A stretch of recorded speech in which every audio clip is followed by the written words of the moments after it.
川菜中最经典的一道莫过于回锅肉，但是回锅肉你想要炒好，炒出来香不油腻，还是有很多小技巧的。首先，猪肉的选择就有讲究，选择猪后腿的坐墩肉，炒出来才香。清洗干净后，坐墩肉冷水下锅，丢一点姜葱、花雕酒、干花椒，烧开过后撇去浮沫，转中小火煮半个小时。今天炒回锅肉的配菜，咱们准备的是土豆，切片，厚度的话大约就是2毫米。再来一点蒜苗儿。猪肉煮好过后，先给它弄出来，稍微冷却。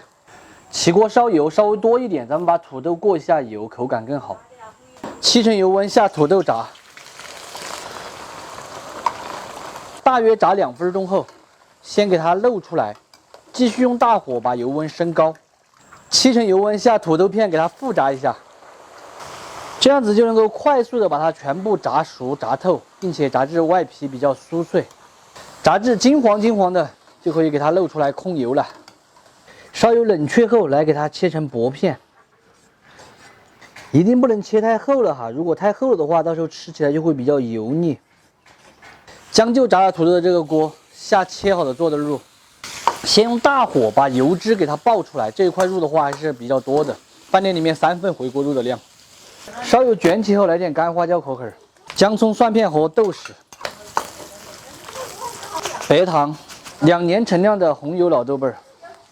回锅肉炒出来想要好吃哈，这个豆瓣儿它就是最为关键的一个调料。今天我用的这一款呢，它是一个2年陈酿的红油老豆瓣儿。炒菜不仅仅颜色红亮，并且酱香味特别的十足。主要的一点，它是2年陈酿嘛，还是一个绿色食品认证的，没有任何的添加剂、防腐剂，老少皆宜的一款高品质豆瓣儿。豆瓣儿这个东西，咱们1年也吃不了几瓶，就吃这种好的陈酿的哈。喜欢我同款高品质豆瓣儿的朋友，可以点视频下方链接去购买就行。现在正在搞活动，买2瓶更划算。2滴老抽。全部炒香出色后下土豆，先用大火翻炒均匀，下蒜苗，调味来一点鸡精，继续的给它炒转，关火出锅就可以了。你们看是不是色香味俱全？整子炒出来回锅肉哈，超级的香，尤其是土豆回锅肉是深受小朋友们的喜爱，大人的话还是喜欢吃蒜苗回锅肉，超级巴适哈。喜欢吃回锅肉的朋友可以买2瓶豆瓣回去，你就这样子炒，不好吃来找我的麻烦。